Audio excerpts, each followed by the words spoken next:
बच्चों, let's see the question and the question says that if the diploid number of a flowering plant is 36, what would be the chromosome number in its endosperm? Option A 36, option B 18, option C 54, option D 72. तो आ जाओ बच्चों, थोड़े से की concept के ऊपर बात करते हैं, चीजों को अच्छे से तगड़े बनाते हैं, तब जाके हम एमसीक्यू सॉल्व कर पाएंगे। आपको पता है ना बच्चों, जब आप क्वेश्चन सॉल्व करने आते हो तब आपको थोड़े थोड़े पॉइंट्स को अच्छे से जानना इंपॉर्टेंट होता है। देखो बच्चों क्या बोला गया है, बोला गया है कि डिप्लॉयड नंबर ऑफ क्रोमोसोम का है, diploid number of chromosome equal to 36 बोला गया है, जो फ्लावरिंग प्लांट्स का है। ठीक है, फ्लावरिंग प्लांट का है, मतलब इसके हिसाब से हमको ये पता चल रहा है कि 2n इक्वल टू क्या है 36 है, हमको इतना पता चल रहा है। ठीक है, इसको ऐसे ही रखते हैं, फिर आते हैं, फिर हम दूसरे चीजों में बात करते हैं। देखो बच्चों, इसको पहले एक बार ड्रॉ करके देख लेते हैं। ये हमारा एम्ब्रायो सैक का स्ट्रक्चर है। ठीक है, ऊपर वाला मानो कि ये चलाजल साइड है, ऊपर वाला मानो क्या है, ये चलाजल साइड मानो, इसको चलाजल साइड मानो। और चलाजल साइड में आपका क्या प्रेजेंट है बच्चों, आपको तो पता ही है चलाजल साइड में आपका क्या प्रेजेंट है, आपका एंटीपोडल सेल प्रेजेंट है। हाँ कि नहीं बच्चों, पता तो है ना। ये वाला साइड में आपका क्या हो जाएगा, एंटीपोडल सेल है, एंटीपोडल सेल है।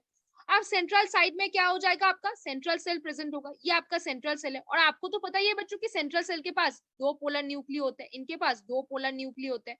ये बात तो आपको पता ही है ना बच्चों, ये बात तो आपको पता ही है, 2 पोलर न्यूक्लिय हो जाएंगे।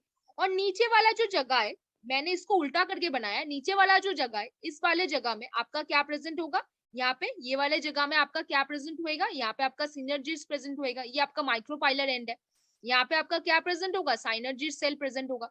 और साइनर्जिस सेल के पास क्या होता है, फिलीफॉर्म एपर्टस होता है, जो मेल गैमेट को गार्ड करके लेके आता है। क्या होता है, फिलीफॉर्म एपर्टस होता है ना।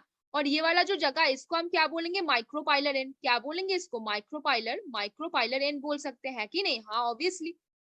अभी इसके ऊपर यहाँ पे क्या हो जाएगा बच्चों, इसके ऊपर हमारी एक सेल हो जाएगा, एक सेल हो जाएगा। अब मान लो बच्चों, जब क्या होएगा, जब जब एक मेल गैमेट जब एंटर करेगा, एक मेल गैमेट और एक सेल मिलके, एक मेल गैमेट और एक सेल मिलके क्या बना लेगा आपका, क्या बना लेगा आपका बच्चों, क्या बना लेगा, जाइगोट बना लेगा। लेकिन बच्चों जहां पे इंपॉर्टेंट बात आती है, जहां पे हमारी इंपॉर्टेंट बात आती है, वो इंपॉर्टेंट बात ये है कि जो सेंट्रल सेल है, उसके साथ भी, सेंट्रल सेल के साथ भी एक मेल गैमेट आके मिलता है, क्योंकि 2 मेल गैमेट आते हैं, हमको पता है। वो क्या बनाता है बच्चों, वो चीज क्या बनाते हैं, वो चीज बनाते हैं आपका एंडोस्पर्म, जो न्यूट्रिशन जुगाड़ करता है जाइगोट को। क्या जुगाड़ करता है, न्यूट्रिशन। और देखो ये जो सेंट्रल सेल है, सेंट्रल सेल के पास 2 पोलर न्यूक्लिय प्रेजेंट है, मतलब n+n प्रेजेंट है, और मेल गैमेट के पास n प्रेजेंट है। तो एंडोस्पर्म का क्या प्लॉइडी हो जाएगा बच्चों, 3n। लेकिन जो मेल गैमेट है वो तो सिर्फ हैप्लॉइड है, एक सेल भी हैप्लॉइड है, तो जाइगोट कितने प्लॉइड का बनेगा, 2n। ठीक है ना बच्चों, तो एंडोस्पर्म कितने प्लॉइड का है, 3n। ट्रिप्लॉइड होता है, क्या होता है, ट्रिप्लॉइड। तो बच्चों ध्यान से देखो, यहाँ पे हमने देखा था 2n इक्वल टू 36, तो n इक्वल टू आपका कितना आएगा, 18 आ जाएगा। आप क्या करो, 2 से डिवाइड कर लो। अब देखो अगर आपका 3n इक्वल टू क्या होगा, 3 इंटू 18, मतलब कितना बन रहा है, 54 बन रहा है। कितना बन रहा है बच्चों, 54। अभी देखो बच्चों, क्वेश्चन में वापस आओ, क्वेश्चन में वापस आओ जल्दी। If the diploid number of a flowering plant is 36, अगर डिप्लॉयड नंबर क्या है, 36 है, what would be the chromosome number in the endosperm, क्या होगा। तो अगर हम 2 से डिवाइड करें, हमको 18 मिला। फिर हमें पता है एंडोस्पर्म ट्रिप्लॉइड होता है, तो 3n से हम मल्टीप्लाई करके हमें कितना मिल रहा है, 54 मिल रहा है कि नहीं।